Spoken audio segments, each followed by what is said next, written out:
And the Eagles very much deserve to be in this game. And the Chiefs just had one of the more less respected, near undefeated seasons we've ever seen. This is the Super Bowl we deserve, Sammy. This is a really good matchup.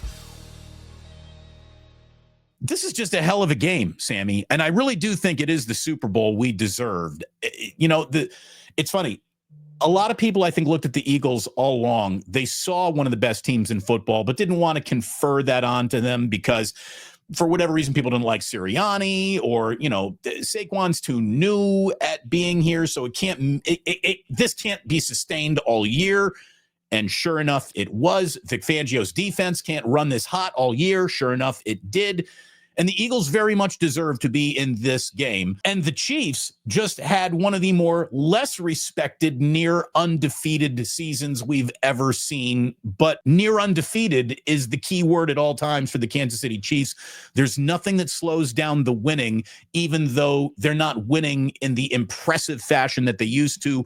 They're still here trying to be the first team ever to do 3 in a row. This is the Super Bowl we deserve, Sammy. This is a really good matchup. What is more impressive than the 15 wins? I just don't understand that. And we really look at it from the Chiefs' perspective. It's really 16. You can call it 16 wins, or you can call it 15-1. Let's just go back to the old schedule. And if it was 16, they obviously didn't need to win in the Carson Wentz game at the end of the season against the Broncos, and the Broncos needed every bit of that game. So that's a punt.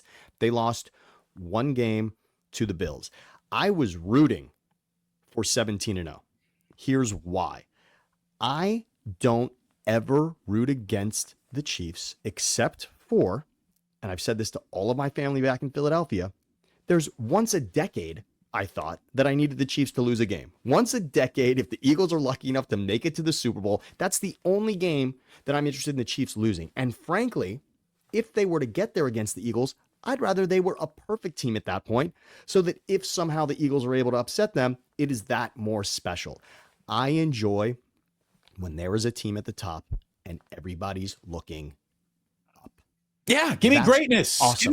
Give me greatness. And, you know, I understand that we all got Tom Brady and Patriot fatigue there. At least I would hear an awful lot of that. And I'd just say, you know, I'd rather see Tom Brady trying to do it again than some team that I really don't have any emotion about trying to do it at all. Like, I appreciate the pursuit of greatness, and this is definitely what the Chiefs are running after. And it is the ultimate feather in the cap to do something in this league that no team, no quarterback has ever done before. As we sit and talk about the totality of careers, obviously Mahomes has many more years in front of him to reach the totality of Tom Brady, but Tom Brady is never going to win 3 Super Bowls in a row the same way no one has ever won 3 Super Bowls in a row. And if Mahomes does it, that might be the fact that leapfrogs him to the all-time, okay, who's your number one quarterback? We're playing for the right to planet Earth today. Who you starting?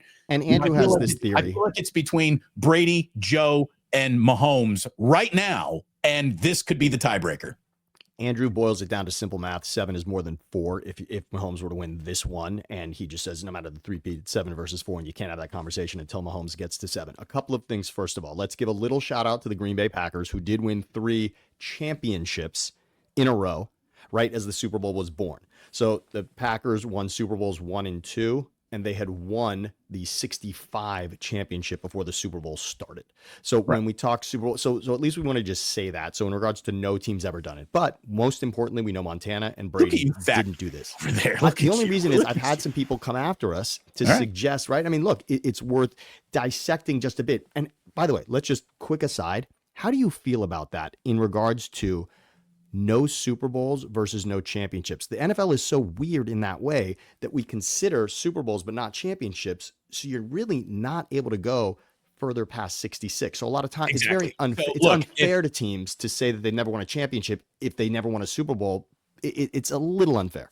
As someone who grew up a Chicago Bears fan, you know, the Bears had all those championships before the Super Bowl era started. Since then, only one. As far as I'm concerned, the Bears have one championship. Okay. That's just the way I look at it. You know, the Warriors hang championship banners from seasons that were played before the banner of NBA was actually conferred upon the league. Yes. And I know that the Warriors love to count those.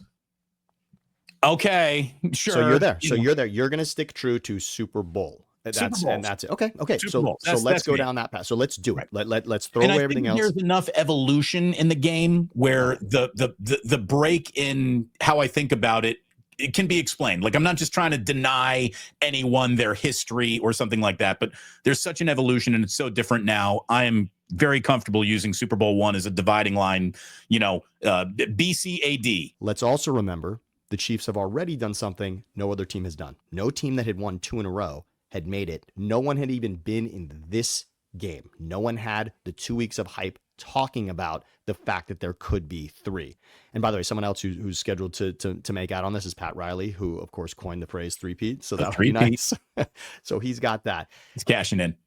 Here's what's fascinating about it. And I know we can both shed some tears on this one. The Niners lost 2 Super Bowls to the Chiefs. I mean, and we're not talking generationally different, like, oh, they lost it 30 years ago and then lost it again. No. In the span, we can just go back in the span of the last 5 years, the Niners had to lose 2 to the Chiefs. And now the Eagles have that same opportunity. If the Chiefs go 3 in a row, including beating that Niners team twice and these Eagles teams twice, that's also incredibly impressive. Because as we know, beating a team twice divisionally, right? That's always the hardest thing to do. And yes, this Eagles team is different. And yes, Garoppolo and Purdy are not the same person, but that's pretty impressive to take down Shanahan twice. And look, I don't think it's easy to make anybody feel better about losing a Super Bowl, but Kyle Shanahan has lost 2 Super Bowls here to a team that, might be going down in the echoey hallways of NFL history as one of the greatest of all time, a team that is on par with the 80s dynasty that all Niners fans remember with, sepia tone colors attached to it. So this is what we're watching is very special. Who the Chiefs are right now is pretty impressive here. In their last 24 games, excluding a week 18 punt game, which no one gave a shit. Okay. In their last 24 games that mattered, the Chiefs are 23-1. In that stretch, they've played Buffalo 3 times, Baltimore twice, Cincinnati twice, San Francisco twice, Houston twice, the Chargers 3 times. That includes 6 playoff games and a Super Bowl win. They are just rolling in a way that only college teams really get to ever roll. Damon, it just doesn't happen. In this, you talked about different eras and why we should think Super Bowl and not before that, and why we should think in this moment. To do it now, free agency, whatever you want to call it, obviously NIL is going to change the college game in that way. I mean, it is so difficult to keep teams together to do this again and again. And of course, the core of Kelsey, Mahomes, and Andy Reid and Chris Jones, right? I mean, if you keep that together, you're going to have at least a nucleus. But think about the rotation. I mean, simply think about the receiving core. And by the way, this is Mahomes' without question most talented receiving core, without question. I mean, yes, the Eagles are different offensively. These Chiefs are also different based on DeAndre Hopkins and Juju and Malcolm Brown. This is, I'm sorry, but this is a different team for him. But to do this again and again and again and again in this day and age, you don't get placed into the Super Bowl. You start with 0. I mean, you got 14 wins the year before. You start the next year with none. And you got to do it all over again. Can I say one thing about the Brady Mahomes thing? And I want to ask your opinion about this also. How much does it matter when you dissect the Brady versus Mahomes part? Remember this. Mahomes, over the last 7 seasons, he's been to now 5 Super Bowls, which is just obscene. 7 AFC title games. 7 AFC title games. But remember this. He lost to Burrow. We know that. But if you even spin it back, remember in 2018, he lost the AFC Championship in overtime to Tom Brady, and he lost the Super Bowl. So those are some head-to-heads. Mahomes, not that he needed Brady to get out of the way, but Brady got out of the way, and that made it happen. And before, when Brady was it was not happening before that. Yes, that 2019 season where they beat the Niners and Garoppolo, Brady was not in the Super Bowl, but the Chiefs did not have to go through them either. They were beaten by the Titans that season. Who we think is going to win this game? We've just been setting it all up. We're on the golf course here. It's time to put the ball on the tee and hit it. Let's go.